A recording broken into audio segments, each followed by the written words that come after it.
Hello dear student, welcome to physics नमा। आज के इस वीडियो में हम लोग क्लास 11 फिजिक्स का चैप्टर लॉ ऑफ मोशन का एक्सरसाइज 5.29 एंड एक्सरसाइज 5.30 को सॉल्व करेंगे।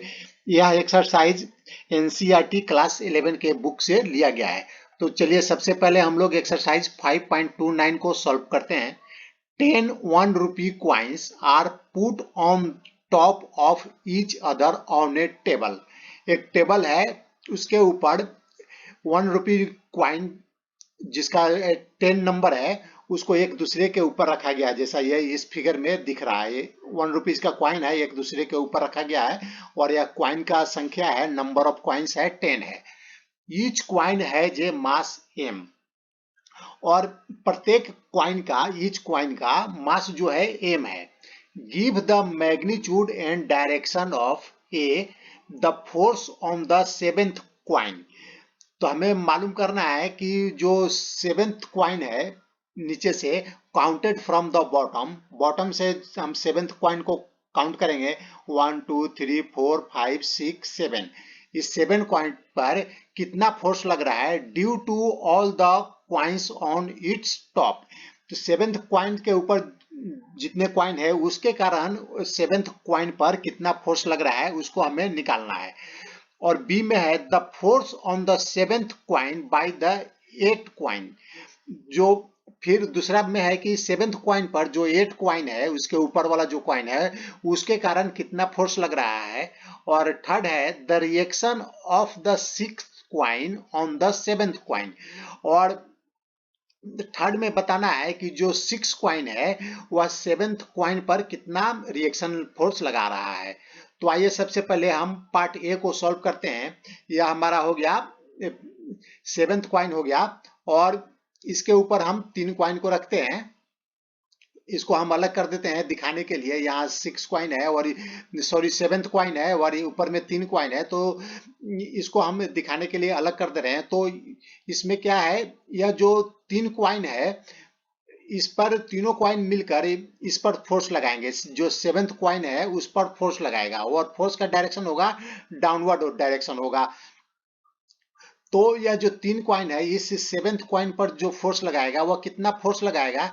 एक क्वाइन का मास हमें दिया गया है m, तो उसका वेट कितना हो जाएगा, एक क्वाइन का वेट हो जाएगा mg हो जाएगा। तो और ये 3 क्वाइन है तो तीनों क्वाइन का वेट कितना हो जाएगा 3 mg हो जाएगा।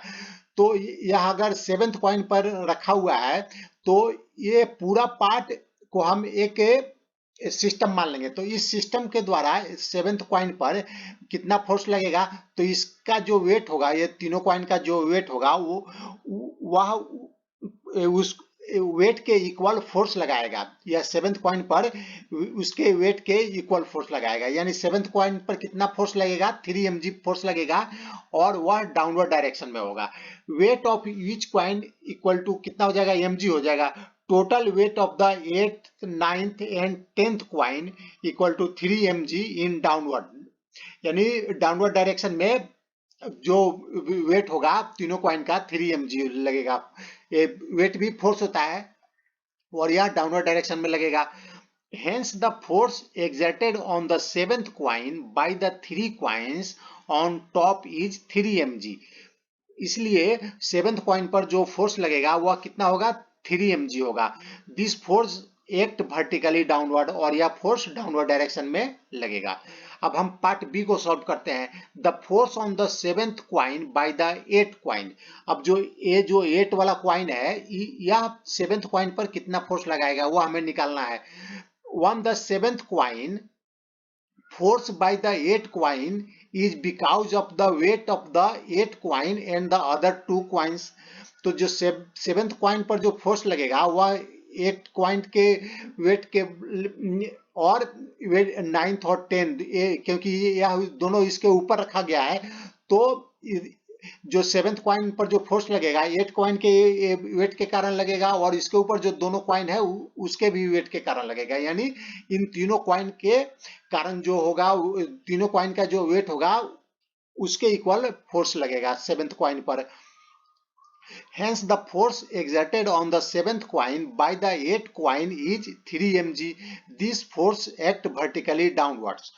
तो इन दोनों क्वेश्चन का पार्ट ए और पार्ट बी से हम लोगों ने क्या देखा कि अगर यह तीनों कॉइन जो इस कॉइन के ऊपर जितना कॉइन है तो उसके कारण जितना फोर्स लग रहा है, इसके नीचे वाला जो 8 कॉइन है उसके कारण भी उतना ही फोर्स लग रहा है। दोनों का 3 mg फोर्स लग रहा है। अब हम पार्ट सी को सॉल्व करते हैं।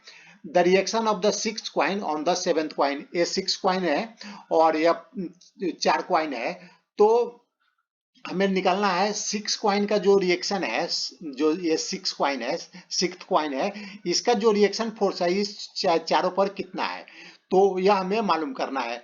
तो रिएक्शन फोर्स निकालने के पहले, इसका रिएक्शन फोर्स के निकालने के पहले हम निकाल लेते हैं कि इस चारों कॉइन के कारण इस पर कितना फोर्स लग रहा है। तो पहले हम, ये 4 कॉइन है तो चारों का वेट कितना हो जाएगा, 4 mg होगा। तो यह 6th कॉइन पर कितना फोर्स लगाएगा, या 4 mg या डाउनवर्ड डायरेक्शन में लगाएगा। Force experience by the 6th coin in downward because of the wait of the 4 coin 7th 8th 9th and 10th। यह जो 7th 8th 9th और 10th कॉइन है इसके कारण यह इस पर फोर्स लगेगा। Therefore, the total downward force experienced by the 6th coin is 4 mg। इसलिए यह जो 6 कॉइन है उस पर वह कितना फोर्स एक्सपीरियंस करेगा डाउनवर्ड डायरेक्शन में, 4 mg फोर्स एक्सपीरियंस करेगा। और अब हम न्यूटन का थर्ड लॉ को अप्लाई करेंगे। तो इस पर 6th कॉइन पर जितना फोर्स डाउनवर्ड डायरेक्शन में लग रहा है, न्यूटन के थर्ड लॉ के अनुसार उतना ही फोर्स यह अपवर्ड डायरेक्शन में लगाएगा।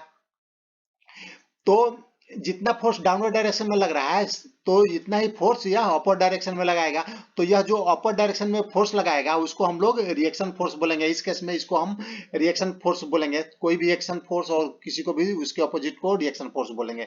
तो एज पर Newton's third law of motion, the 6th coin will produce an equal reaction force on the 7th coin. 7th coin पर इक्वल रिएक्शन फोर्स लगाएगा, but in the opposite direction. सिर्फ direction इन दोनों का एक दूसरे के अपोजिट में रहेगा। Hence the reaction force of the 6th coin on the 7th coin is of magnitude 4 mg। This force acts in the upward direction। इसलिए जो रिएक्शन फोर्स रहेगा यह 4 mg के इक्वल होगा मैग्नीट्यूड में और डायरेक्शन अपवर्ड डायरेक्शन में होगा। तो यह हमारा एक्सरसाइज 5.29 सॉल्व हो गया। अब हम एक्सरसाइज 5.3 को सॉल्व करते हैं। An aircraft executes A horizontal loop at a speed of 720 km per hour with its wings banked at 15 degree. एक एयरक्राफ्ट है वह हॉरिजॉन्टल लूप में वह 720 किलोमीटर पर आवर की स्पीड से जा रहा है और उसका विंग्स जो है वह 15 डिग्री पर बैंक्ड है, यानी हॉरिजॉन्टल से 15 डिग्री उठा हुआ है। What is the radius of the loop? तो हमें जो रेडियस है लूप का वह हमें मालूम करना है। तो जब भी मान लीजिए एयरक्राफ्ट है अगर हॉरिजॉन्टल डायरेक्शन में जाता है तो उसका विंग क्या है, विंग भी हॉरिजॉन्टल डायरेक्शन में रहता है। इस केस में देखिए ये जो विंग है यह हॉरिजॉन्टल डायरेक्शन में है। अगर इसको टर्न लेना रहता है, जब भी एयरक्राफ्ट को टर्न लेना रहता है, किसी घूमना रहता है, तो वो एयरक्राफ्ट का जो पायलट है उसके विंग को, यह जो विंग है इसको अप डाउन कर सकता है। तो अगर टर्न लेना रहता है तो इसका जो विंग है यह ऊपर उठ जाता है या डाउन हो जाता है, जैसा उसको टर्न लेना रहता है उसके अकॉर्डिंगली। तो इस केस में बोल रहा है कि यह जो विंग है 15 डिग्री बैंक्ड है, यानी 50 डिग्री हॉरिजॉन्टल से उठा हुआ है, इसको यह टर्न ले रहा है, यह एक सर्कुलर लूप पर यह टर्न ले रहा है। तो यह मान लेते हैं कि इसका लूप है और ये इसका सेंटर है और यहाँ से सेंटर से मान लेते कि इसका रेडियस है आर है। और अभी इस पर हम देखते हैं कौन कौन से फोर्स लग रहा है एयरक्राफ्ट पर। तो एयरक्राफ्ट के वेट के कारण डाउनवर्ड डायरेक्शन में इस पर mg फोर्स लगेगा और जो mg फोर्स है और यह जो नॉर्मल फोर्स है एयर के कारण, इसके नीचे का जो एयर है इस पर नॉर्मल फोर्स लगाएगा। तो नॉर्मल फोर्स किस डायरेक्शन में होगा? देखिए जो यह विंग है जिस प्लेन में विंग है उस डायरेक्शन में इस पर नॉर्मल फोर्स लगेगा। तो यह जो नॉर्मल फोर्स है, नॉर्मल रिएक्शन, इसका यह जो एंगल है, ये क्वेश्चन में दिया गया है कि 15 डिग्री एंगल बना रहा है। इसका जो यह जो विंग है हॉरिजॉन्टल से 15 डिग्री एंगल बना रहा है, तो यह भी एंगल 15 डिग्री होगा। यह अभी आप यह जो अभी कंसीडर कर ले, क्योंकि यह जो हॉरिजॉन्टल के साथ विंग 15 डिग्री बना रहा है, तो यह एंगल 15 डिग्री होगा। ये तो ये इसको हम लोग अभी नेक्स्ट से इसको पहले सॉल्व कर लेते हैं, उसके बाद हम आपको बताएंगे कि यह भी एंगल उतना ही क्यों होगा।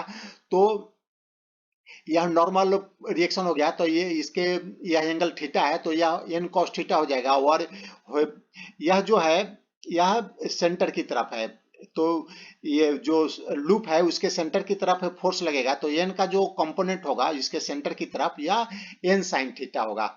तो अब हम बैलेंस कर देंगे फोर्सेस को। तो स्पीड ऑफ द एयरक्राफ्ट मान लें v है, v equal to 720 kilometre per hour दिया गया है, तो इसको हम लोग मीटर पर सेकंड में कन्वर्ट कर देंगे। तो किलोमीटर पर आवर को मीटर पर सेकंड में कन्वर्ट करने के लिए हम 5/18 से मल्टीप्लाई कर देंगे। तो इसको करेंगे सॉल्व, तो ये हो जाएगा 200 मीटर पर second. Angle of banking 15 degree दिया गया है, तो ये थीटा जो हो जाएगा 15 डिग्री हो जाएगा। mg is balanced by cos component of normal force. अब जो mg है, जो एयरक्राफ्ट का वेट है, वह बैलेंस किससे हो रहा है? देखिए यहाँ पर एन कॉस थीटा से हो रहा है। जो नॉर्मल रिएक्शन का जो कॉस कंपोनेंट है उससे बैलेंस हो रहा है, तो इसलिए N cos theta equal to mg हो जाएगा, क्योंकि वर्टिकल डायरेक्शन में कोई मोशन नहीं है, तो N cos theta equal to mg हो जाएगा। तो अब हमें जो हॉरिजॉन्टल डायरेक्शन में जो सेंटर की तरफ जो फोर्स लग रहा है, इसका कंपोनेंट है एन साइन थीटा। और हम जानते हैं कि अगर कोई ऑब्जेक्ट सर्कुलर पाथ पर मूव कर रहा है तो उस पर सेंट्रीपिटल फोर्स लगता है। वह सेंट्रीपिटल फोर्स अलग से कोई फोर्स नहीं होता है, जैसे ग्रेविटेशनल फोर्स है, नॉर्मल फोर्स है, फ्रिक्शन फोर्स है, उसके कारण जो सेंटर की तरफ फोर्स लगेगा उसके ही इक्वल सेंट्रीपिटल फोर्स होगा। तो सेंट्रीपिटल फोर्स का वैल्यू होता है mv²/r। तो यहाँ पर देख रहे हैं कि जो सेंटर की तरफ जो फोर्स लग रहा है वह कितना है? n साइन थीटा है।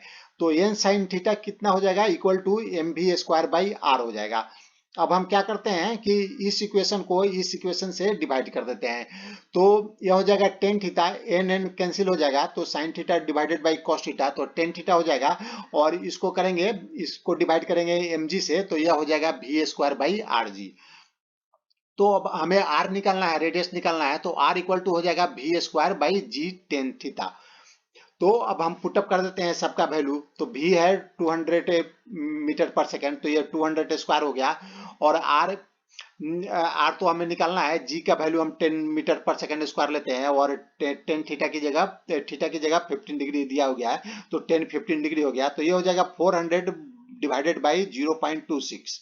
इसको सॉल्व करेंगे तो 0.26 हो जाएगा, ये इक्वल टू हो जाएगा 14.92 मीटर। यानी जो ये रेडियस है ये लूप का 14.92 मीटर होगा। तो इसमें हम देख रहे हैं कि सेंट्रीपिटल फोर्स को कौन सा फोर्स बैलेंस कर रहा है, किस फोर्स के कारण सेंट्रीपिटल फोर्स लग रहा है। तो यहाँ पर एन साइन थीटा के कारण सेंट्रीपिटल फोर्स लग रहा है, तो इसको इक्वल कर देंगे mv²/r, और mg को बैलेंस कर रहा है एन कॉस थीटा। तो दोनों को इक्वेशन को हम लोग सॉल्व कर देंगे, तो ये हमारा रेडियस निकल जाएगा।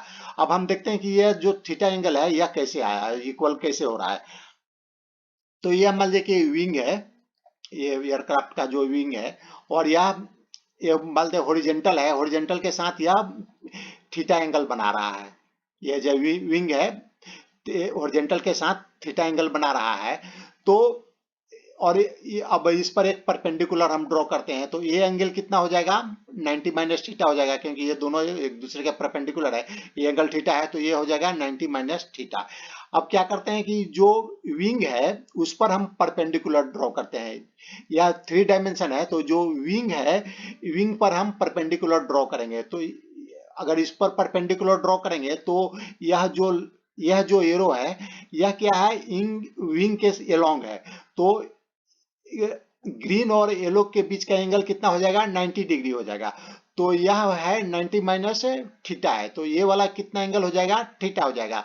जो हम लोगों ने फ्री बॉडी डायग्राम में जो अभी हम लोगों ने यूज किया, ये वाला एंगल थीटा हो जाएगा।